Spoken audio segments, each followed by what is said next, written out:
ओम नमः सिद्धेभ्यः ओम नमः सिद्धेभ्यः ओम नमः सिद्धेभ्यः। नमो अरहन्तारं नमो सिद्धारं नमो आयरियाडं नमो उवज्झायाडं नमो भोये सवसाहुरं। मंगलं भगवान् वीरो मंगलं गौतमो मंगलम कुंदाद्यो जैनधर्मसु मंगलम।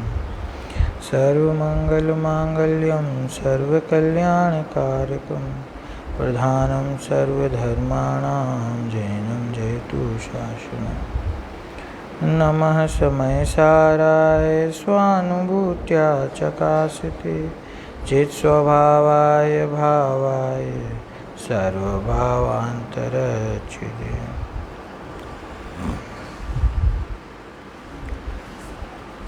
बहुत सुंदर चर्चा चल रही है।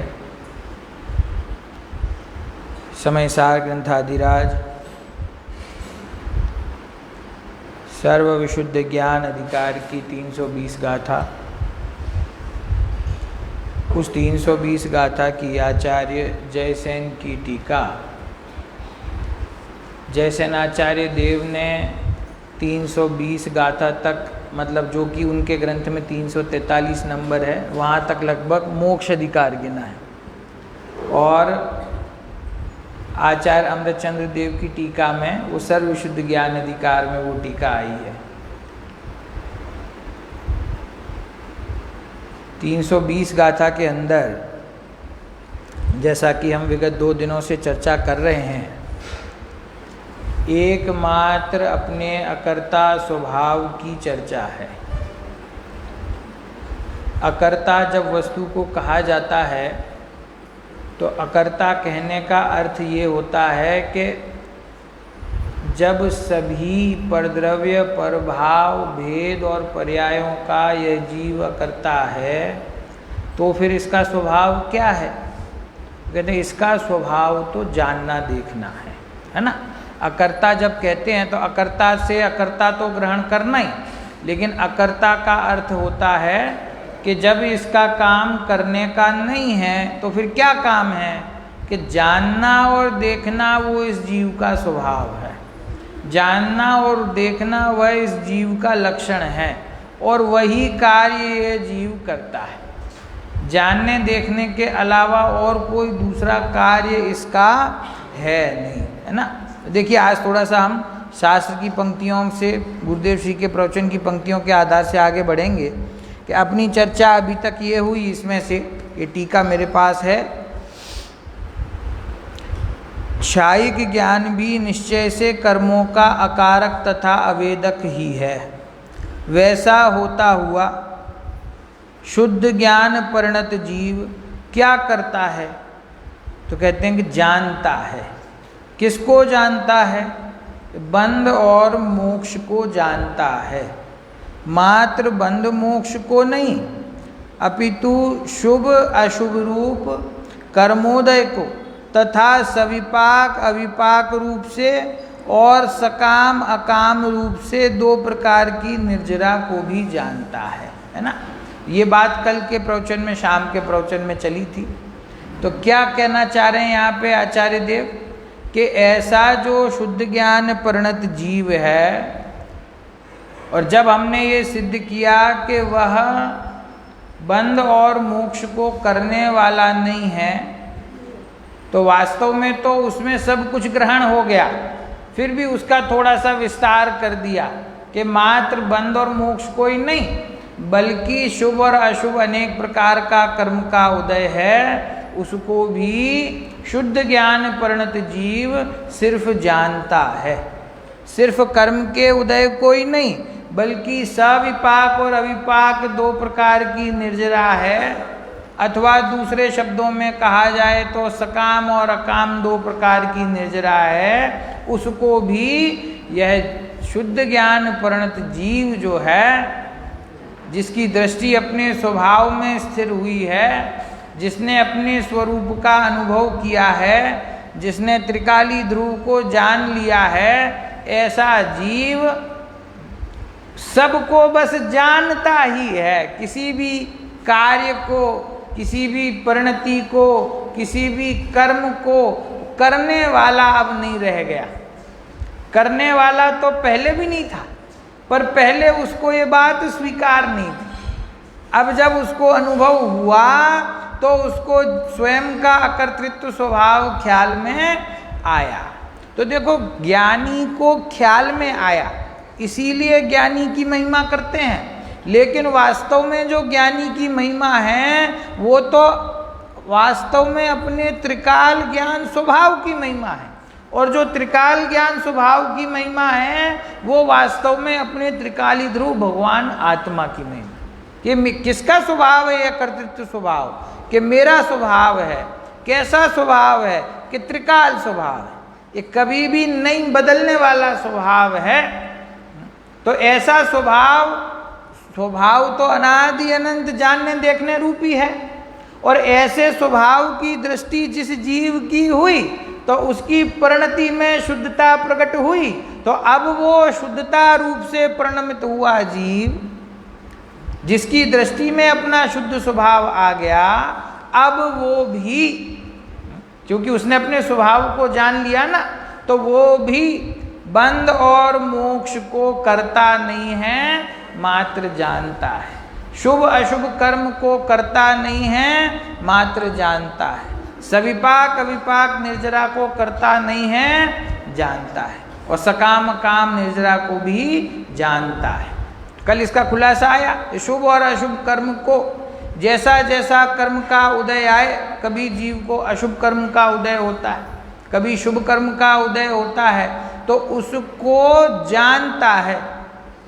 राग का उदय आया तो उसको वह ज्ञानी जीव जानता है, जानता है। फिर उसमें गुरुदेव ने एक खुलासा किया।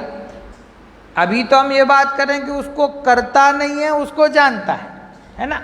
फिर कहते हैं गुरुदेव के देखो, जानता है ना, तो वो राग की पर्याय हुई, वो अपनी योग्यता से हुई। और उसको जानने रूप ज्ञान की जो पर्याय हुई वो भी अपनी पर्याय अपनी योग्यता से हुई। राग है इसीलिए राग को जानता है, ऐसा नहीं है, ऐसी पराधीनता भी नहीं है। सामने जो विषय आया तो वो विषय के आने से उसको जाना ज्ञान ने, ऐसी भी ज्ञान को पराधीनता नहीं। देखो, ये अपने जैन धर्म की ये अद्भुत विशेषता है कि यहाँ पर जो वस्तु स्वातंत्र बताया है वो कहीं अन्य उनके कल्पना में भी ये बात आ नहीं सकती है, बल्कि उल्टा है।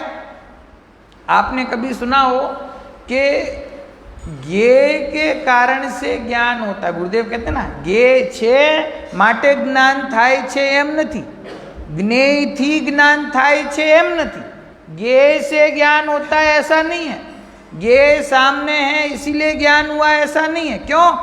ऐसा मानोगे ना तो बौद्ध धर्म का प्रसंग आके उपस्थित होगा, क्योंकि उन्होंने इस प्रकार से ज्ञान की उत्पत्ति स्वीकार की है कि जो विषय समक्ष होता है उससे ज्ञान प्रकट होता है।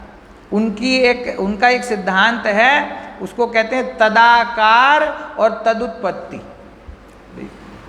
चर्चा कर रहे हैं एक बौद्ध धर्मी और एक शादवादी, तो वो पूछते हैं कि आपके यहाँ पर कौन सा ज्ञान किस विषय को जानेगा, ये कैसे निश्चित होता है, इसकी क्या व्यवस्था है, ये कौन सा ज्ञान किस ज्ञेय को जानेगा। तो बौद्ध मती कहते हैं कि भाई हमारे तो सामान्य व्यवस्था है, जो ज्ञेय सामने आता है उसका जैसा आकार होता है उस ज्ञेय से उस प्रकार के ज्ञान की उत्पत्ति होती है। तो सरल हो गया ना, जितने जगत में ज्ञेय है, जो ज्ञेय सामने आया वैसा ही ज्ञान हो गया। तो आचार्य देव कहते हैं भैया इसमें तो ज्ञान की पराधीनता है, ज्ञेय से ज्ञान हुआ, हमारे यहाँ ऐसी व्यवस्था नहीं है। तो वो पूछता फिर आपके यहाँ क्या व्यवस्था है, कि हमारे यहाँ तो योग्यता ही प्रतिनियम अर्थम व्यवस्थापयति, कि ज्ञान अपनी योग्यता से विषय को जानता है। वहाँ तो न्याय का विषय चल रहा है ना, तो वहाँ आप कहते हैं ज्ञान अपनी योग्यता से ज्ञेय को जानता है, ज्ञेय के कारण से नहीं जानता।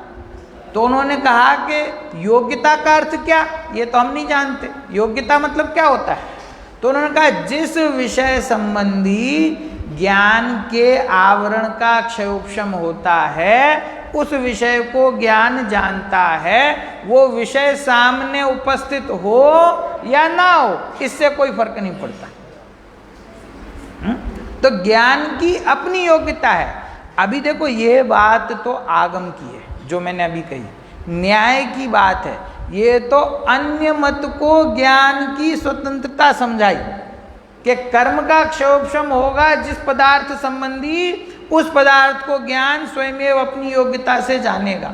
अब उसको तो इससे ज़्यादा कुछ समझाया ही नहीं जा सकता। यहाँ तो उसके आगे की बात है कि ज्ञान में राग झलका, तो राग जानने में आया, तो राग जानने में आया तो कैसे जानने में आया, तो कहते हैं वो ज्ञान की स्वयं की योग्यता से जानने में आया। वो राग है इसीलिए राग को जाना है, ऐसा नहीं। राग के कारण से राग को जाना है, ऐसा नहीं। क्योंकि अपने जानन स्वभाव की सिद्धि करनी है ना।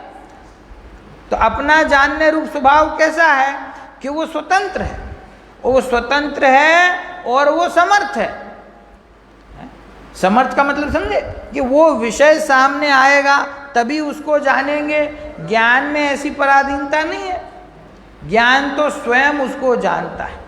तो जानता है, अकर्ता रहता हुआ जानता है, उसको करता हुआ नहीं जानता, क्योंकि करने वाला तो है ही नहीं। तो चाहे शुभ कर्म का उदय हो, चाहे अशुभ कर्म का उदय हो, उसको करने वाला मैं नहीं, मैं तो उसको जानने वाला हूँ। फिर शब्द आया निर्जरा का, तो कहा दो प्रकार की निर्जरा है, सविपाक निर्जरा और अविपाक निर्जरा। इसको भी शुद्ध ज्ञान परिणत जीव सिर्फ जानता है। देखो निर्जरा क्या होती है, तत्वार सूत्र में एक सूत्र है, तपसा निर्जरा च, कि तप करने से कर्मों की निर्जरा होती है ना। तो बंद के समय तो एक बार हम ये विचार कर सकते हैं कि इसको करना मेरा काम नहीं, लेकिन जो संवर और निर्जरा है वो तो हमारे पुरुषार्थ से होती है कि नहीं होती। जब हम अपने आत्मा का अनुभव करेंगे, अपने उपयोग को अपने स्वरूप में स्थिर करेंगे, तो कर्मों का आश्रय रुकेगा तो संवर प्रकट होगा, और अधिक स्थिरता प्राप्त करेंगे तो निर्जरा होगी। तो ये जो निर्जरा है, ये तो हम तप करते हैं तभी तो निर्जरा होती है, नहीं तो निर्जरा कैसे होगी। गुरुदेव का दो प्रकार की निर्जरा है, एक सविपाक और एक अविपाक। सविपाक का अर्थ क्या किया, विपाक मतलब फल और स मतलब सहित, कि जो फल सहित निर्जरा है उसको क्या कहते हैं, सविपाक निर्जरा। और ये किसको हो रही है, ये सभी जीवों को हो रही है। कोई ऐसा समझ के प्रसन्न हो जाए कि अरे वाह हमको तो सविपाक निर्जरा हो रही है, कि ये जो सविपाक निर्जरा है इससे कोई लाभ नहीं है। क्यों कि सविपाक निर्जरा का अर्थ क्या होता है कि जो कर्म पूर्व में बंधा था, जब उसकी स्थिति पूरी हुई तो वो उदय में आया, उदय में आकर के सविपाक फल दिया और फल दे करके खिर गया, तो उसका नाम क्या है। इसको जरा एक दूसरे दृष्टिकोण से समझाता हूँ 1 मिनट में, कि सविपाक निर्जरा हुई ना, तो इसमें कोई प्रसन्नता की बात क्यों नहीं है, क्योंकि वो जो कर्म है उदय में आया और जीव अपने अज्ञान भाव से उस कर्म के उदय में जुड़ा, और जुड़ करके उसने नवीन कर्म बंद कर लिया और वो कर्म खिर गया। तो इसमें जीव का क्या हित हुआ, कोई हित नहीं हुआ। देखो ये सविपाक निर्जरा है ना, ये तो कर्म जो है वो कर्म का परमाणु अपना काम करके गया, उसको जो काम सौंपा गया था, कर्म की अपेक्षा से विचार करता हूँ, उनकी मीटिंग है कर्म की सेना की कि भैया अब समय आ गया है मरने का, तो क्या करना है कि भैया हम मर जाएंगे लेकिन इस जीव को और असंख्य कर्मों का बंधन करा के मरेंगे। तो वो आया उदय में और जीव अपने अज्ञान से उसमें जुड़ा पुरुषार्थ की हीनता से और नवीन कर्म का बंद किया, तो वो जो कर्म चला गया ना, सविपाक निर्जरा हो गई, वो तो शहीद हो गया। शहीद हो गया, वो मर नहीं गया, शहीद हो गया। क्यों? उसको तो जो काम करना था वो कर गया, जीव को और कर्म का बंधन करा गया। और हम ऐसा सोचें कि हमको सविपाक निर्जरा हो गई, उस सविपाक निर्जरा का क्या लाभ? वो तो अभी भी चल रही है। तो खाते पीते सोते जागते जो कर्म उदय में आ रहा है वो जा रहा है, उससे हमको क्या? तो उसको करने वाला मैं नहीं हूं कि ठीक, सविपाक को करने वाला मैं नहीं हूं, लेकिन अविपाक निर्जरा। अविपाक निर्जरा क्या होती है? फल दिए बिना कर्म का खिर जाना, ऐसे ही हुआ ना, फल दिए बिना कर्म का खिर जाना, उसका नाम अविपाक निर्जरा। और ये कैसे संभव है? कि ये तप के प्रभाव से संभव है। कौन सा तप?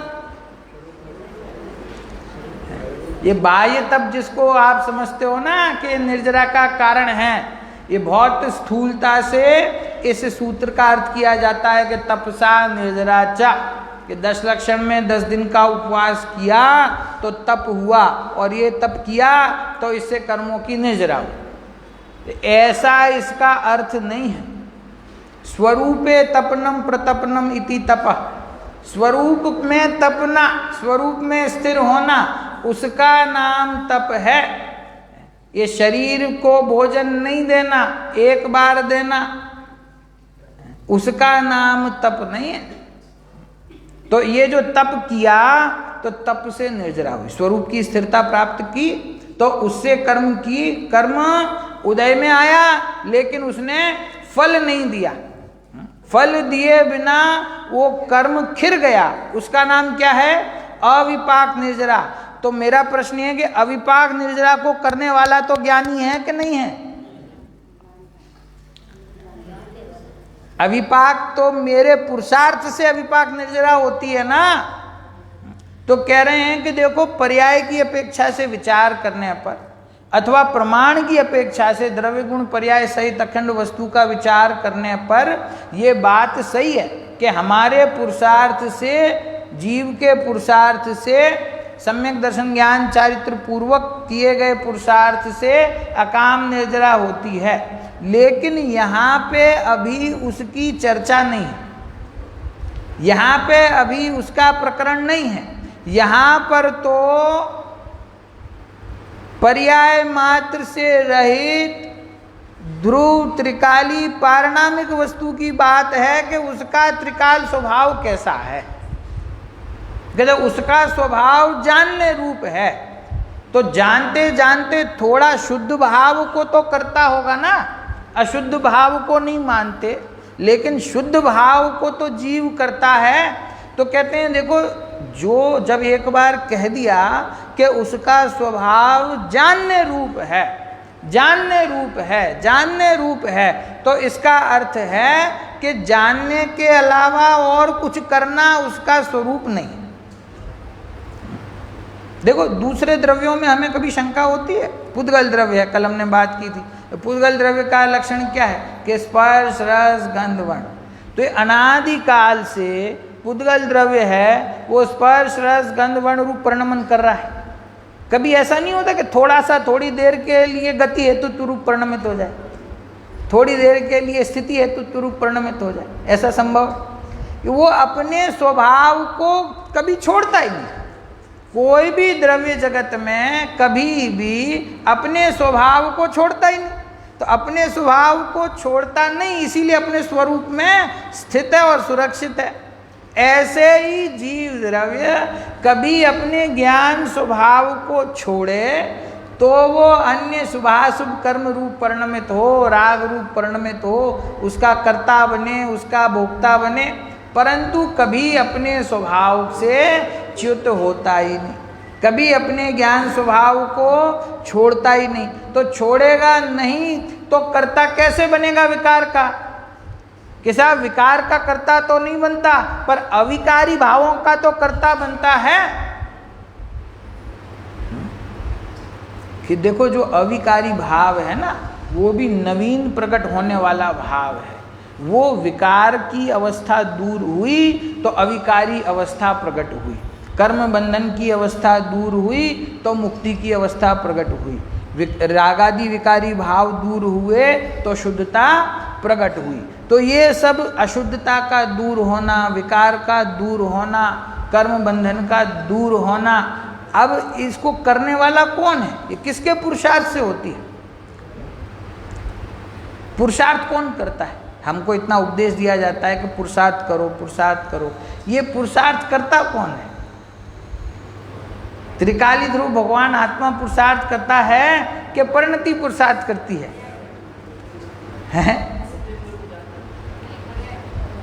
ये गुरुदेव के लिए शब्द लिखते हैं पुरुषार्थ मूर्ति, प्रेरणा मूर्ति। तो अपना भगवान आत्मा है ना, वो पुरुषार्थ मूर्ति है। मूर्ति मतलब क्या है? सिद्ध भगवान का एक विशेषण है ना, कृत कृत्य।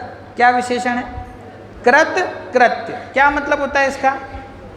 कर लिए हैं जिन्होंने करने योग्य सारे कार्य, जो कुछ करने योग्य था वो उन्होंने कर लिया है। तो उनकी परिणति थी ना, संसार में थे कभी, तो उस परिणति ने पुरुषार्थ करके जो कुछ करने योग्य था, मतलब जो परम पद पाने योग्य था, वो उन्होंने पा लिया। तो इसीलिए वो कैसे हो गए? कृतकृत्य, है ना। तो ये तो परिणति की अपेक्षा से कथन है। वो स्वरूप कैसा है? स्वरूप में तो कुछ करने धरने की कोई बात ही नहीं है, क्योंकि उसमें कोई अपूर्णता हो तो उसको पूर्ण किया जाए, कोई अज्ञान हो तो उसमें ज्ञान प्रकट कराया जाए, कोई अशुद्धता हो तो उसको शुद्ध बनाया जाए, उसमें संसार हो तो संसार को निकाला जाए और मोक्ष को डाला जाए। क्या करना है? उसमें ना कुछ जाता है ना उसमें से कुछ आता है। वो तो त्रिकाल वस्तु है। अभी आएगा, देखो अभी आने वाला है। पारणामिक शब्द आया ना अभी, पारणामिक का अर्थ किया गुरुदेव ने पंचास्तिकाय में से। पारणामिक है वो निष्क्रिय है, तो निष्क्रिय है उसका अर्थ भी आएगा, अभी खुला नहीं है। तो निष्क्रिय है, निष्क्रिय मतलब उसमें कुछ होता ही नहीं है। अनादिकाल से उस वस्तु में कभी कुछ हुआ ही नहीं है। उसमें जब जीव कर्म बंधन की अवस्था में संसार में था, तब उसके त्रिकाली स्वभाव में कभी शुभाशुभ कर्म का बंधन हुआ नहीं है, तब उसको कभी अज्ञान हुआ नहीं है। तो इसीलिए इसी न्याय से जब उसको मोक्ष की प्राप्ति हुई और शुद्धता प्रकट हुई, तो अशुद्धता का अभाव हुआ और नवीन शुद्धता प्रकट हुई। तो जैसे जिस न्याय से, अर्थात अपने स्वरूप से देखने पर संसार अवस्था में उसको कर्म बंधन था ही नहीं, तो मोक्ष अवस्था में जाकर के उसका कर्म बंध छूटा नहीं। कि साहब छूटा नहीं तो क्या बंधा हुआ है? अरे बंधा हुआ नहीं है भाई। जब बंधा हुआ था ही नहीं तो छूटेगा क्या? जब उसको अज्ञान था ही नहीं तो ज्ञान प्रकट कैसे होगा? राग उसके था ही नहीं तो फिर उसको राग का अभाव कैसे करेंगे? एक दो चार पंक्तियां लिखी थी, मुझे अभी याद आई। मेरा बेटा हुआ था ना, तो उसके लिए लिखी थी लोरी। लोरी कहते ना, तो उसमें यही भाव था, ज्ञानमयी तू जाननहारा, क्या जग जाने बेचारा। स्वभाव तो पहले से ज्ञानमयी है, लेकिन जगत उसको पहचान ही नहीं पाता है। कहती है दुनिया राग तू मत कर, आत्म भज ले तू ज्ञान प्रगट कर। क्या उपदेश मिलता है हमको? राग मत करो, ज्ञान प्रकट करो, पुरुषार्थ करो। कहती है दुनिया राग तू मत कर, आत्म भज ले तू ज्ञान प्रगट कर। पर ज्ञान का स्वामी राग से न्यारा, क्या जग जाने बेचारा। अतः स्वभाव ही है तो ज्ञान का स्वामी है और राग से सर्वथा रहित है, तो जो रहित है उसको राग से रहित होने का क्या उपदेश देना? समझ में आया?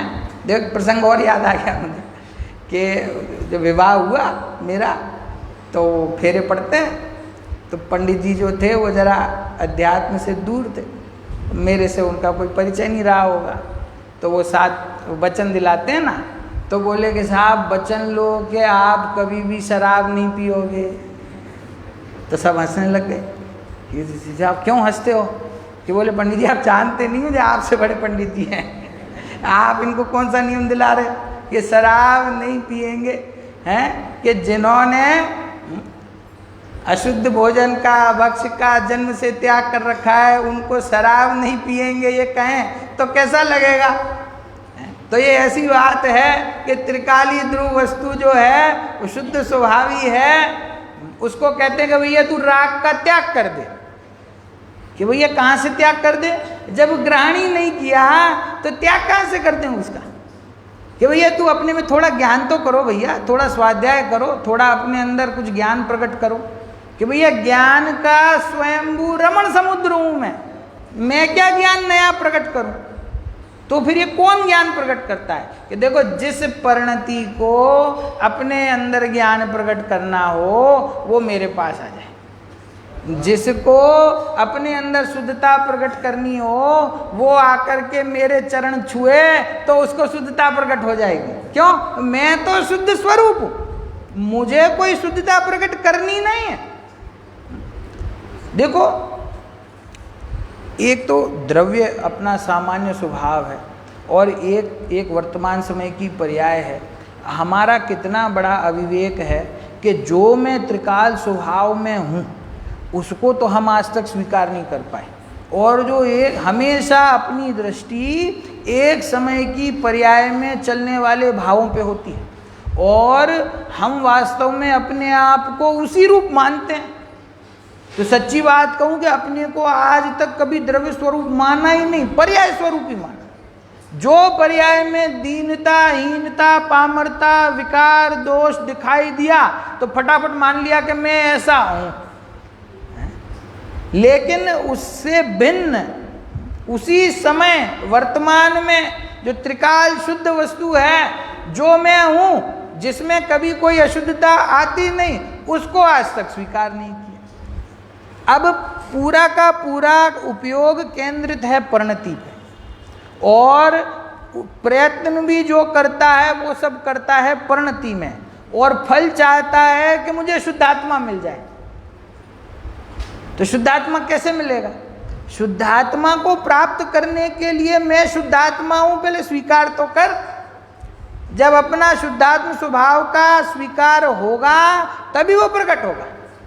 गुरुदेव की एक प्रसिद्ध पंक्ति है कि हाँ कहीश तो हालत थसे, कि पहले हाँ बोलेगा तभी तो तेरे को हालत प्रकट होगी। अर्थात तू परिणति तो शुद्ध चाहता है, तू क्या चाहता है? मोक्ष प्रकट हो, सम्यक दर्शन प्रकट हो, फिर मोक्ष प्रकट हो। तो सम्यक दर्शन आंशिक शुद्धता तू चाहता है, फिर परिपूर्ण शुद्धता तू प्रकट करना चाहता है अपनी परिणति में। लेकिन जिसके जो तेरा स्वभाव अंदर में अनादि अनंत शुद्ध पड़ा है उसका स्वीकार नहीं करना चाहता। तो शुद्धता का स्वीकार किए बिना परिणति में शुद्धता कैसे प्रकट होगी?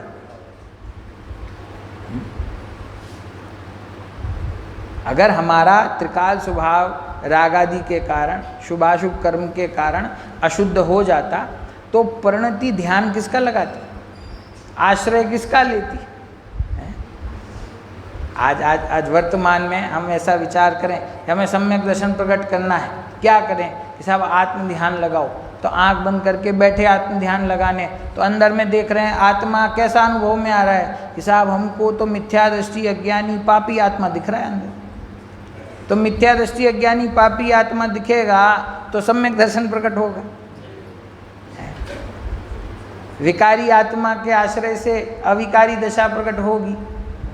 अंदर में देखो, ये सामान्य न्याय से अपने को ख्याल में आ सकता है, अंदर में जो चैतन्य वस्तु, त्रिकाली वस्तु पड़ी हुई है उसमें कभी अशुद्धता गई नहीं, उसमें कभी अशुद्धता ने प्रवेश किया ही नहीं। क्यों? कि यदि वो वस्तु अशुद्ध हो गई होती तो वर्तमान परिणति में शुद्धता प्रकट होने का क्या उपाय रह जाता? कैसे प्रकट होता? किसका ध्यान लगाते तो हम शुद्ध हो जाते? तो पहले तो ये नक्की करना कि मेरा स्वभाव जो है वो त्रिकाल शुद्ध है, मेरा स्वभाव है उस जानने के अलावा दूसरा कोई काम ही मेरा नहीं है। और जब ये नक्की हो गया तो फिर ये सेकंड स्टेप है, कौन सा? कि शुभाशुभ कर्म को करता नहीं है, मात्र जानता है। सविपाक अविपाक निर्जरा को करता नहीं है, मात्र जानता है। और फिर चर्चा आई सकाम और अकाम निर्जरा की, कि सकाम निर्जरा और अकाम निर्जरा इसको भी करने वाला शुद्ध परिणत ज्ञानी जीव नहीं है, वो तो बस उसको जानता है। थोड़ा सा विस्तार किया उसका। तो सकाम निर्जरा मतलब, काम का मतलब क्या होता है? इच्छा। सकाम मतलब अभिप्राय पूर्वक, इच्छा पूर्वक जो निर्जरा हुई। और अकाम निर्जरा मतलब जो इच्छा के बिना। तो गुरुदेव ने क्या खुलासा किया वहाँ पे अकाम निर्जरा में?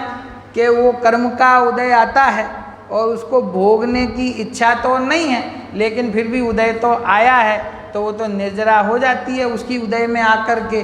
पर वो अकाम निर्जरा है, वो उससे क्या फायदा है? कुछ लाभ है उससे? कोई लाभ नहीं है। सकाम निर्जरा है, फिर वही बात आ गई अविपाक निर्जरा वाली और सकाम निर्जरा वाली। कि सकाम निर्जरा है तो पुरुषार्थ पूर्वक अपने स्वरूप की स्थिरता जीव प्राप्त करता है तो उसके निर्जरा होती है। तो अपना प्रश्न तो ये है, अभी सकाम अकाम का विस्तार तो कोई बात नहीं, अपने को ये समझना है कि मैं उसका करता हूं कि नहीं।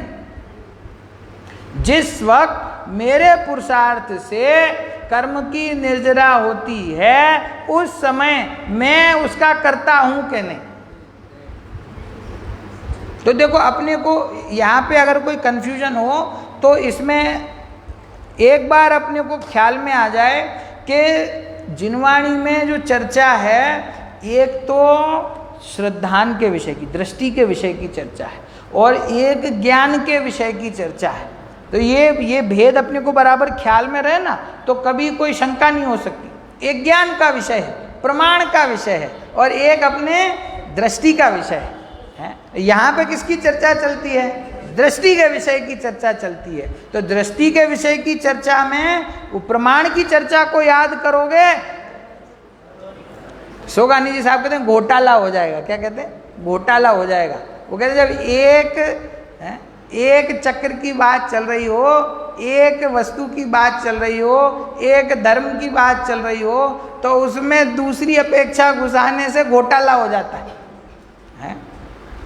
अभी बात करते हैं दृष्टि के विषयभूत भगवान आत्मा की, उसके त्रिकाल स्वभाव की। तो तुमने परिणति में पुरुषार्थ हुआ तो उसको करने वाला मैं, क्योंकि उस शुद्ध परिणति से मैं अभेद हूं, ऐसी चर्चा अभी यहाँ नहीं। जिनवाणी में ऐसी चर्चा भी आती है, जब विकार से जीव को भिन्न बताया जाता है तो अपने शुद्ध भावों का कर्ता बताया जाता है। समझ में? जब विभाव का कर्ता मैं नहीं हूं तो क्या कहेंगे कि मैं अपने शुद्ध भाव का कर्ता हूं। मैं मिथ्या दर्शन ज्ञान चारित्र का कर्ता नहीं हूं, सम्यक दर्शन ज्ञान चारित्र का कर्ता मैं हूं, ऐसी अपेक्षा है। क्यों? क्योंकि वहां पर द्रव्य और प्रभाव का कर्तापना छुड़ाना है। इसीलिए कहा कि स्वाभाविक भावों का कर्ता मैं हूं, राग का कर्ता मैं नहीं हूं, सम्यक दर्शन का कर्ता मैं हूं। जो शुद्ध परिणति है उस शुद्ध परिणति का कर्ता मैं हूं। 47 शक्तियों के पूज्य गुरुदेव श्री के जितने भी प्रवचन हैं आप सुनेंगे, एक एक शक्ति में बार बार गुरुदेव ने रिपीट किया कि त्रिकाली ध्रुव भगवान आत्मा, उसमें अभेद रूप से रहने वाले अनंत गुण और उन अनंत गुणों की शुद्ध पर्याय, ये सब मिला करके मैं आत्मा हूं। और उस समय जो रागादि विकारी परिणति है वो मैं नहीं। उसी समय है साधक की अवस्था में जो शुद्ध परिणति आंशिक प्रकट हुई वो कौन है? कि वो आत्मा है। और उसी समय जो राग की परिणति है वो कौन है? कि वो अनात्मा है, वो मैं नहीं हूं। तो वहां ऐसी अपेक्षा है कि शुद्ध परिणति आत्मा ही है। क्यों? कि वहाँ अशुद्ध भावों से अपने को भिन्न दिखाए। अपने अनंत गुण हैं, उन अनंत गुणों की जब सम्यक दर्शन ज्ञान चारित्र प्रकट हुआ तो उन अनंत गुणों की शुद्ध परिणति प्रकट हुई। तो वो शुद्ध परिणति किसकी है? कि वो मेरी है, वो जीव की है। क्यों? वहाँ पे क्या बताया कि शक्तियों का फल क्या मिलता है, अतीन्द्रिय आनंद उस जीव को प्रकट होता है, झरना बहने लगता है, प्रवाह बहने लगता है। तो उस समय कोई याद करे कि साहब उसमें राग भी तो है, विकारी भाव भी तो है, कि सुनो मैं कैसा हूँ? शुद्ध। मेरे अनंत गुण कैसे हैं? शुद्ध। तो जब द्रव्य शुद्ध है, उसके अनंत गुण शुद्ध हैं, तो उसकी पर्याय अशुद्ध कैसे होगी? तो कहते हैं शुद्ध द्रव्य और शुद्ध गुण की पर्याय शुद्ध ही होती है। तो जो शुद्ध परिणति है वो मैं हूँ, और जो अशुद्ध परिणति है वो मैं। ठीक है, ये वहाँ की अपेक्षा है। अब यहाँ जो अपेक्षा चलती है वो उसके एक स्टेप और आगे। क्या आगे है? कि वो जो एक समय की परिणति है, चाहे वो अशुद्ध हो चाहे वो शुद्ध हो, उसका कर्ता मैं नहीं हूं। वो परिणाम अपनी योग्यता से अपने समय पर उत्पन्न होता है, मैं तो उसको जानने वाला हूं। समझ में आया ना? देखो निश्चय नहीं के चार भेद है ना, कल अपन बात कर रहे थे। अशुद्ध निश्चय नहीं की बात हुई, फिर एक देश शुद्ध निश्चय नहीं की बात हुई। अब उसके आगे कौन सा आता है? साक्षात शुद्ध निश्चय नहीं। कौन सा है? तो साक्षात शुद्ध निश्चय नहीं का विषय क्या है? कि जो साक्षात शुद्ध भाव है वो उसका विषय केवल ज्ञानी परमात्मा, सर्वज्ञ परमात्मा है ना। तो उनको क्षायिक भाव प्रकट हुआ ना, परिपूर्ण भाव प्रकट हुआ, तो वो केवल ज्ञानी परमात्मा है, वो साक्षात शुद्ध निश्चय नहीं का विषय। उदाहरण है उसका है कि साक्षात शुद्ध परिणति से आत्मा को अभेद बताना, तो वो क्या है? साक्षात शुद्ध निश्चय नहीं का विषय है। अब देखो परमात्मा बन गए, अब साधक अवस्था खत्म हो गई और साध्य अवस्था आ गई। तो साध्य अवस्था मोक्ष की अवस्था आ गई, सर्वज्ञता की अवस्था आ गई। अब ये जो अवस्था प्रकट हुई, इस अवस्था को बताने वाला साक्षात शुद्ध निश्चय नहीं है ना। अब इसके आगे कुछ बाकी रहा? कोई स्थिति बाकी रही जो अब प्रकट करनी है? परम पद प्राप्त हो गया ना, तो फिर इसके बाद परम शुद्ध निश्चय नहीं की क्या आवश्यकता है? जब साक्षात शुद्ध निश्चय नहीं में साक्षात केवली भगवान का ग्रहण हो गया, अब इसके बाद ये परम शुद्ध निश्चय नहीं किसको बताता है? तो कहते हैं परम शुद्ध निश्चय नहीं का विषय कौन है? सर्व प्रकार की उपाधियों से रहित, सर्व प्रकार की पर्यायों से रहित। विकारी पर्यायों का तो कब का भाव हो गया, अविकारी पर्यायों से रहित, एक समय मात्र की पर्याय से रहित, त्रिकाली ध्रुव परम पारनामिक भाव है, वो परम शुद्ध निश्चय नय का विषय है। ठीक। अब एक वाक्य और बताता हूं नए चक्र में से। जैसे जैसे आगे के नयों को ग्रहण करते हैं, वैसे पीछे पीछे का नय जो है वो व्यवहार नय हो जाता है, हो जाता है। साक्षात शुद्ध निश्चय नय की अपेक्षा से अशुद्ध निश्चय नय व्यवहार है। माफ कीजिए, एक देश शुद्ध निश्चय नय की अपेक्षा से अशुद्ध निश्चय नय व्यवहार है। साक्षात शुद्ध निश्चय नहीं की अपेक्षा से एक देश शुद्ध निश्चय नहीं व्यवहार है। अब एक स्टेप और आगे बढ़ो। परम शुद्ध निश्चय नहीं की अपेक्षा से साक्षात शुद्ध निश्चय नहीं व्यवहार है। इसका अर्थ है कि जीव को केवल ज्ञान प्रकट हुआ ऐसा कहना व्यवहार है। साहब ये बात नहीं पच सकती है, जीव को केवल ज्ञान हुआ ये व्यवहार है? ये कैसे व्यवहार है कि अगर उसको व्यवहार नहीं मानोगे? देखो मुझे एक इतनी सी बात बता दो, केवल ज्ञान क्या जीव का स्वभाव है? केवल ज्ञान तो पूर्ण शुद्ध परिणति है ना, तो ये क्या ये जीव का स्वभाव कह सकते हैं इसको? केवल ज्ञान को जीव का स्वभाव कहें तो क्या तकलीफ है? अभी तो नहीं है, अभी तो हमको केवल ज्ञान नहीं है, तो अभी तो हम तो मौजूद हैं कि नहीं? हमारा अस्तित्व है कि नहीं? तो जीव की सत्ता है अभी, पर केवल ज्ञान प्रकट नहीं है, तो उसको स्वभाव नहीं बना सकते। वो जीव का स्वभाव नहीं है। तो जो जीव का स्वभाव नहीं है वो परम शुद्ध निश्चय में उसको कैसे ग्रहण करेंगे? जीव का स्वभाव तो त्रिकाल है ना, तो वो जो नवीन परिणति प्रकट हुई, भले ही वो परिपूर्ण है, भले ही वो पूर्ण शुद्ध है, उसमें तो कोई निषेध नहीं है, वो कर्मों के क्षय से प्रकट हुई है। तो कर्म के क्षय से प्रकट हुआ तो कौन सा भाव? कर्म के क्षय से जो भाव प्रकट होता है कौन सा भाव कहते हैं उसको? क्षायिक भाव। और आप कौन सा भाव हो? पारिणामिक भाव। और पारिणामिक भाव में और क्षायिक भाव में क्या अंतर है? अंतर है, एक सा नहीं है। जो कर्म के उदय उपशम क्षय उपशम से होता है वो सापेक्ष है। और पारिणामिक भाव जिसमें कर्म के उदय उपशम क्षय उपशम की किसी अपेक्षा, कोई अपेक्षा उसमें नहीं है। तो सुनो, जिसमें कर्म के उदय उपशम क्षय और क्षय उपशम की अपेक्षा है, ऐसा कोई भी भाव मैं उसका करता नहीं। बस सीधी परिभाषा है, सरल, कि मैं किस भाव को करने वाला हूं और किस भाव को नहीं करने वाला हूं। ये कैसे पता चलेगा?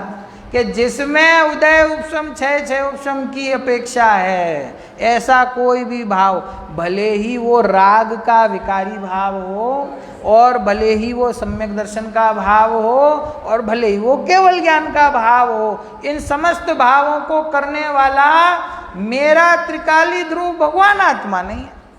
हिसाब कौन करता है? कि जो करता है उसकी वो जाने, मैं करता नहीं। इतना अपने अकर्ता स्वभाव का जोर आना चाहिए कि शुभ अशुभ कर्म का करता तो मैं नहीं हूँ, सविपाक अविपाक निर्जरा का करता तो मैं नहीं हूँ, परंतु जो मोक्ष प्रकट हुआ उस मोक्ष को भी करने वाला मैं नहीं हूँ। देखो, ये जब अकर्ता स्वभाव ऐसा बताते हैं तो किसी को घबराहट होती है, डर लगता है, क्योंकि उसने ऐसी बात कभी सुनी नहीं, तो उसको ऐसा लगता है कि मुश्किल से तो इस बात से छूटे कि राग का कर्ता मैं हूँ। अभी तक तो राग का कर्ता अपने को मानते थे, राग में से छूटे तो हमको समझाया कि भैया तुम तो अपने शुद्ध भाव के कर्ता हो, सम्यक दर्शन के कर्ता हो। फिर हमको आपने समझा दिया कि सम्यक दर्शन तो एक देश शुद्ध पर्याय है और तेरा स्वभाव तो पूर्ण शुद्ध है, इसीलिए तू उसका कर्ता नहीं। तो हम केवल ज्ञान तक आ गए कि ये मैं हूँ, ये मेरा भाव है। अब आप कहते हो कि ये भाव भी मेरा नहीं, तो उसको ऐसा डर सा लगता है कि कहीं एकांत ना हो जाए, कहीं मैं कोई जिनवाणी के उपदेश से अलग दिशा में ना निकल जाऊं, तो डरता है। और जब कोई वक्ता ऐसी कड़क बात करता है, गुरुदेव जब कहते हैं, अभी तो आएगा अभी ध्येयपूर्वक ये पुस्तक है ना, ये गुरुदेव श्री के 320 गाथा के प्रवचन है, अभी कहेंगे केवल ज्ञान अवस्तु है, तो रोंगटे खड़े हो जाएंगे। त्रिकाली ध्रुव भगवान आत्मा के सामने केवल ज्ञान अवस्तु है, ऐसा कहा। तो वहाँ पे कोई केवल ज्ञान का अनादर नहीं है, वहाँ पे अपने त्रिकाली ध्रुव स्वभाव की महिमा। कल कहा था ना कि केवल ज्ञान की परिणति और त्रिकाली ध्रुव भगवान आत्मा, उसको तराजू में रखो तो किधर झुकेगा तराजू? गुरुदेव कहते हैं वो केवल ज्ञान की पर्याय का पलड़ा जो है वो तो अनंत गुना ऐसा ऊपर चला जाएगा, इतना हल्का है। किसके सामने? अपने त्रिकाली ध्रुव के सामने। त्रिकाली ध्रुव का पलड़ा इतना भारी है।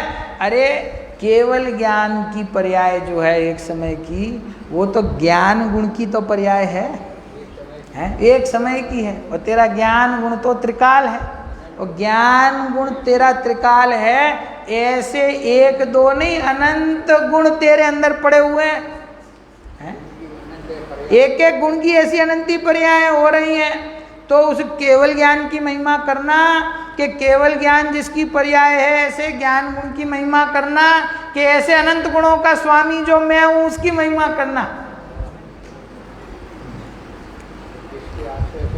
वो कर्णानुयोग वाले पंडित जी साहब कौन से थे, मुझे नाम याद नहीं है, किशन चंद जी। हाँ, किशन चंद जी क्या कहते थे?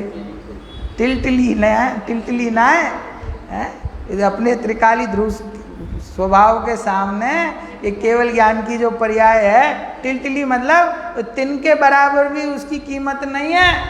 वो कहते जैसे ज्ञान जैसे अनंत गुण तो मेरे कहीं कोने में पड़े हुए हैं मेरे द्रव्य में। ऐसी अपने स्वभाव की महिमा आनी चाहिए कि मैं अपने ज्ञान के अलावा किसी और भाव का करता नहीं हूँ। देखो, ये विचार करने से, ये स्वीकार करने से जो सहजता, शांति का अनुभव आप अभी तुरंत करोगे ना, वो अन्य किसी साधन से नहीं हो सकता। जब तक हमारे सिर पे कुछ ना कुछ करने का भूत सवार है, तब तक हमको सुख की प्राप्ति नहीं होती। जिनकी रुचि 5 इंद्रिय के विषयों में है, वो उसमें निरंतर प्रयत्न करते हैं, और जिनको वहाँ समझ में आया कि वहाँ सुख नहीं है, तो वो व्यवहार धर्म में निरंतर प्रयत्न करते हैं। समझ में आया ना? कोई अपने परिणामों को सुधारने का प्रयत्न करता है, समझना। एक है ना प्रवचनों की एक ये शैली भी चल पड़ी है, क्या? परिणामों की विशुद्धता। क्यों? कि परिणाम विशुद्ध नहीं होंगे तो सम्यक दर्शन कैसे प्रकट होगा? सम्यक दर्शन प्रकट तो करना चाहते हो, पर उसकी पूर्व भूमिका तो बनाओ। जब तुम्हारी भूमिका ही तैयार नहीं है तो सम्यक दर्शन कैसे होगा? तो पूरा का पूरा प्रयत्न परिणाम को सुधारने में लगाओ।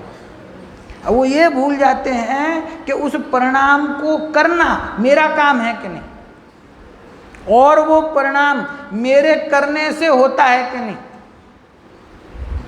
एक समय का परिणाम है, उसको करने वाला मैं हूं कि नहीं। मैं जैसा परिणाम चाहूं, मैं वैसा परिणाम कर सकता हूं? विचार कर लो। या पूजन में बैठे हैं, भाव हमारा क्या है कि यहाँ से उपयोग भटकना नहीं चाहिए, लेकिन आधे घंटे बाद, थोड़ी देर बाद, बीच में कभी कुछ सेकंड के लिए याद आ जाती है कि घर पे बेटा स्कूल चला गया कि नहीं, खाना बन गया कि नहीं, आज ये काम था ये निपटा कि नहीं, फिर वापस से नहीं पूजा में ध्यान लगाना है, पूजा में आ जाता है। तो ये जो परिणाम भटका, तुम तो नहीं चाहते थे कि भटके, लेकिन भटका ना, वो गया ना अपनी योग्यता से उधर, उसको तुम कर सकते हो। अभी यहाँ प्रवचन सुन रहे हो, अभी सोचो मुझे क्रोध आ जाए, आ सकता है? तुम अपने सोचने से आता है, अपने करने से आता है, और जब आता है तब सोचो कि नहीं मुझे क्रोध नहीं करना है, तो रुकता है। तो परिणाम को करना तेरे हाथ में है कि साहब ये तो विकारी परिणामों की बात हो गई। ठीक है, सम्यक दर्शन तुम कर सकते हो। अगर हमारे सोचने से और करने से होता तो अभी तक कम से कम मुमुक्षु जीवों को तो हो जाता, दूसरों को नहीं होता तो कोई बात नहीं, हमको तो हो जाता। हम तो करना चाहते हैं पूरे, जिसको कहते हैं ना दिलो जान से चाहते हैं कि हमको हो जाए, पूरा हमारा पुरुषार्थ उसी ओर है। तो फिर होता है कि नहीं होता है? कि भैया वो एक समय का परिणाम है, वो जब उसकी योग्यता आएगी, जब भवितव्य होगी, जिस समय काल लब्धि पकेगी, उस समय वो काम होगा, तुम्हारे करने से नहीं होगा। फिर अगला प्रश्न क्या आता है? तो साहब ऐसे ही बैठे रहे, कुछ करें नहीं? कि भैया तुम कुछ कर सकते नहीं, यही समझाने के लिए ये गाथा है। तुम कुछ नहीं कर सकते ऐसा स्वीकार करोगे तो वो कार्य हो जाएगा जो तुम करना चाह रहे थे। और हाँ, उसमें ये कहा कि अपने परिणाम, 2 प्रकार के भय कहे कि जो जीव हैं उनको सप्त भयों से नहीं डरेंगे, कहते हैं ना, 7 भयों से तो नहीं डरना चाहिए। 2 भय ऐसे बताए कि जो हमारे जीवन में होने चाहिए। कौन से 2 भय हैं? कि एक तो जिनाज्ञा भंग करने का भय, कि हमारे कृत्य से, हमारे वचन से जिनाज्ञा का भंग नहीं होना चाहिए, इसका भय सदैव होना चाहिए। और दूसरा भय कौन सा कहा? कि अन्य को देखकर अपने परिणाम ना बिगड़े, अपने परिणामों के बिगड़ने का भय रखना कि वो ना बिगड़े। ठीक है ना? अब ये वही बात है कि ये उपदेश की शैली है, ये उपदेश चरणानुयोग का है, परिणति से कहा जा रहा है कि ये तुम्हारा अन्य को देख करके परद्रव्य के लक्ष्य से तुम्हारे अंदर विकार ना हो, इसका ध्यान रखो। लेकिन जिस समय ऐसा उपदेश दिया जाता है, उसी समय ज्ञानी को ख्याल है कि भैया वो तो जो होना है वो होके रहेगा। क्रमबद्ध पर्याय है कि नहीं? एक एक पर्याय, एक एक परिणति अपने स्व समय में खचित है कि नहीं? तो परिणाम नहीं बिगड़ने देना, उपदेश तो ऐसा ही मिलेगा। लेकिन परिणाम उस समय बिगड़ेगा कि नहीं बिगड़ेगा, ये उस परिणाम की तत्समय की योग्यता पर आधारित है। भाई उपदेश क्या मिलेगा? मोक्ष मार्ग का प्रयत्न करो, सम्यक दर्शन प्रकट करने का प्रयत्न करो, उपदेश तो यही मिलेगा ना। जबकि स्वभाव की शैली क्या कहेगी कि वो जिस समय होना है उसी समय होगा, उसको तुम कर सकते नहीं। एक और न्याय से समझेंगे इस बात को। जिनवाणी में आया कि जब जीव सम्यक दर्शन प्राप्त करता है तो उसके बाद अधिकतम काल संसार में यदि उसका हो तो कितना हो सकता है? अर्ध पुद्गल परावर्तन, है ना। सम्यक दर्शन हुआ तो अर्ध पुद्गल परावर्तन से ज़्यादा कोई जीव, हालांकि ऐसा उदाहरण मिलेगा नहीं ढूंढने से, शास्त्र में कहीं चर्चा नहीं आई कि इस जीव को आज सम्यक दर्शन हुआ और फिर अर्ध पुद्गल परावर्तन लगा। कहते हैं 2, 5, 8, 10, 15 भवों में उसको मोक्ष की प्राप्ति हो जाती। पर करणाम योग का नियम क्या है कि अर्ध पुद्गल परावर्तन अधिक से अधिक काल वो यहाँ रहेगा। अब मेरा एक प्रश्न है, मान लो किसी जीव की संसार अवस्था अभी अर्ध पुद्गल परावर्तन से अधिक है, केवली भगवान के ज्ञान में आया है, अर्ध पुद्गल परावर्तन से अधिक है, तो क्या वो जीव पुरुषार्थ करके वर्तमान में सम्यक दर्शन प्राप्त कर सकता है? नहीं कर सकता। ऐसा जीव सामने बैठा हो तो उसको उपदेश क्या दिया जाएगा? भैया सम्यक दर्शन प्राप्त करो, विकारी भाव का भाव करो, भेद विज्ञान करो। उसको होगा नहीं होगा वो तो उस पर आधारित है ना। पर जिनवाणी उसको उपदेश क्या देगी? उपदेश तो यही देगी कि परिणाम बिगड़ने मत दो। अब उसके परिणाम बिगड़ेंगे कि नहीं बिगड़ेंगे ये तो उसकी तत्समय की योग्यता पर है। उसके परिणाम बिगड़े, उसमें उसका त्रिकाली ध्रुव उपादान कारण नहीं है और परद्रव्य भी कारण नहीं है, तो कौन है कारण? वो अपनी तत्समय की योग्यता से वो कार्य हुआ। तो अभी तो अपन यही तो चर्चा कर रहे हैं कि वो मेरा परिणाम बिगड़ा, मेरा परिणाम बिगड़ा, तो उस परिणाम बिगड़ने का कर्ता मैं हूं कि नहीं? और मैंने प्रयत्न पूर्वक उसको सुधारा, तो उस सुधारने का कर्ता मैं हूं कि नहीं? कि भैया तुम्हारा जो त्रिकाल स्वभाव है, वो त्रिकाल स्वभाव में जब परिणाम है ही नहीं तो उस परिणाम का क्या बिगड़ना और क्या सुधरना? प्रत्येक ज्ञान की पर्याय का ये फिक्स ही रहता है।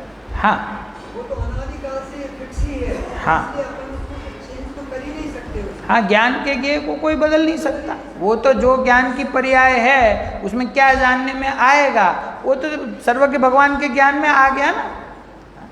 इसलिए चेंज करने का तो कोई सवाल ही नहीं है। जो जिस समय होना है वो तो उसी समय। हाँ, ज्ञेय को नहीं बदल सकते। जब ज्ञेय को, देखो आप अच्छी बात कही, जब ज्ञेय को ही नहीं बदल सकते तो उसमें फेर बदल करने की तो बात क्या है?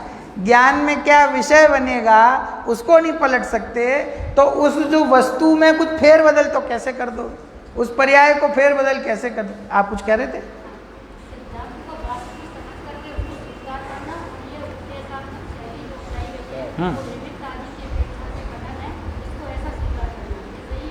देखिए, जो सिद्धांत है ना, उस सिद्धांत को समझकर स्वीकार करना और जो उपदेश की शैली है उसको वैसे स्वीकार करना। पर इसमें ध्यान क्या रखना है कि सिद्धांत जो है वो तो हो जाता है गौण। सिद्धांत में तो ढीले पड़ जाते हैं, आत्मा त्रिकाल अकर्ता है इसमें तो पड़ जाते हैं ढीले, और परिणाम को संभालना इसमें चढ़ जाते हैं ऊपर। गुरुदेव ने आज कहा, क्या कहा? सम्यक दर्शन के बिना व्रत तप संयम आदि सब बिना एक के जीरो के समान हैं। कि आगे हैं, हाँ, मिंडा, गुजराती में कहते हैं मिंडा, मिंडा मतलब जीरो, एकड़ा बिना के मिंडा हैं सब। एक तो आगे लिखा नहीं है, जीरो लिखते जा रहे हैं कि साहब हम व्रत भी करते हैं, उपवास भी करते हैं और अधिक होते हैं कि प्रतिमा भी धारण कर ली है। तो इससे क्या होगा? कल भी आया था कि चौथे गुण स्थान का तो ठिकाना नहीं है।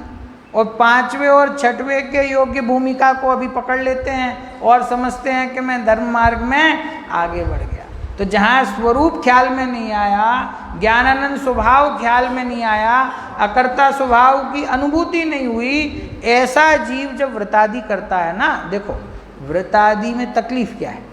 व्रत करने में तकलीफ नहीं है, उस व्रतादि को करने में जो कर्ता बुद्धि जुड़ी हुई है, वो कर्ता बुद्धि तुम्हारे लिए बंध का कारण है।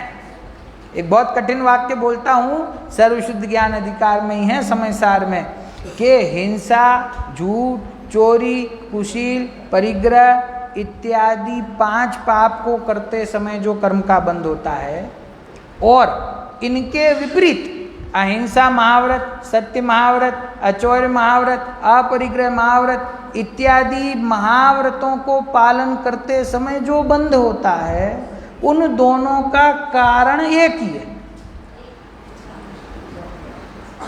हिंसा करे और बंद हो उसका कारण, और अहिंसा महाव्रत का पालन करे और बंद हो उसका कारण, दोनों एक ही हैं।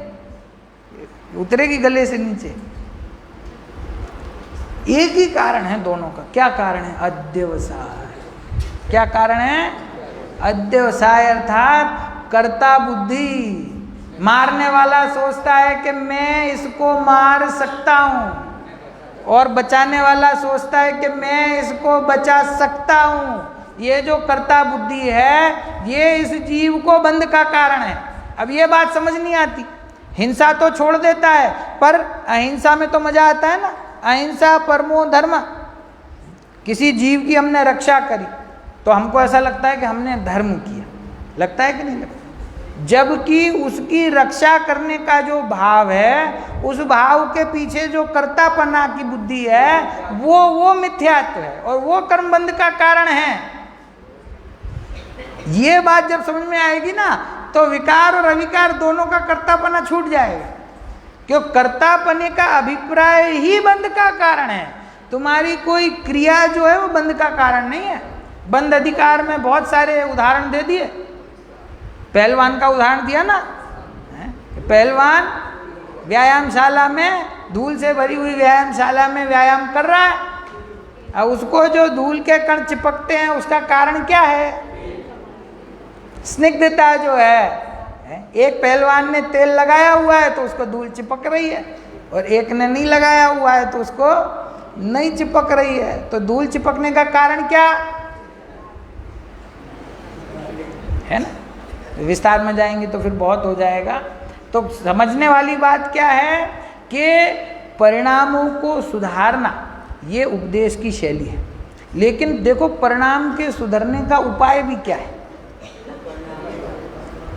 व्रत तप आदि करना, इससे परिणाम नहीं सुधरता है। और एक बात कहता हूँ, समय है 1 मिनट में समाप्त करता हूँ, कि फिर बाद में करेंगे विस्तार। देखो, जैसे आपने पानी छान के पिया, जैसे आपने अभक्ष का त्याग किया, ठीक है? ये बात मुझे किसी एक श्वेतांबर साधर्मी ने कही थी एक बार, बहुत बढ़िया बात। क्या? कि आपका और मेरा झगड़ा हो जाए और मैं आपको एक चांटा मार दूं, तो मैंने आपको मारा तो मेरे अंदर हिंसा का परिणाम हुआ ना, हिंसा हुई। आपको दुख पहुंचा, आपको दुख हुआ तो मुझे हिंसा हुई, तो मुझे पाप का बंध हुआ, ठीक है? तो ये ठीक बात नहीं है। लेकिन मैंने आपको नहीं मारा, आप अपने रास्ते, मैं अपने रास्ते, हम दोनों मित्र हैं, हमारे बीच कोई झगड़ा हुआ नहीं, तो मैंने आपको नहीं मारा। तो मैंने आपको नहीं मारा, इसको धर्म कह सकते? मैंने आपको मारा, ये तो हिंसा है, लेकिन मैंने आपको नहीं मारा, तो इसमें क्या बड़ा काम कर लिया मैंने? कुछ नहीं कर लिया। तो आपने एक इंद्रिय जीव का घात किया तो हिंसा है, पक्की बात। क्यों? कि आपके कारण से उसके प्राण चले गए। तो यहाँ तो हिंसा हुई तो अवश्य पाप कर्म का बंध होगा। और आपने उसको नहीं मारा तो क्या होगा? आपने एक इंद्रिय जीव को नहीं मारा तो क्या धर्म होगा? तो क्या होगा? सब कुछ तो होगा कि हाँ, जैनी का ऐसा सदाचरण होता है। ये आपका सदाचरण है कि आपने पानी छान के पिया और आपके निमित्त से किसी जीव का घात नहीं हुआ, ये आपका सदाचरण है और होना चाहिए। लेकिन इससे मैं मोक्ष मार्ग में आगे बढ़ जाऊंगा, इससे मुझे कुछ धर्म हो जाएगा, इससे धर्म होता है। रात्रि भोजन नहीं करना, इससे धर्म होता है।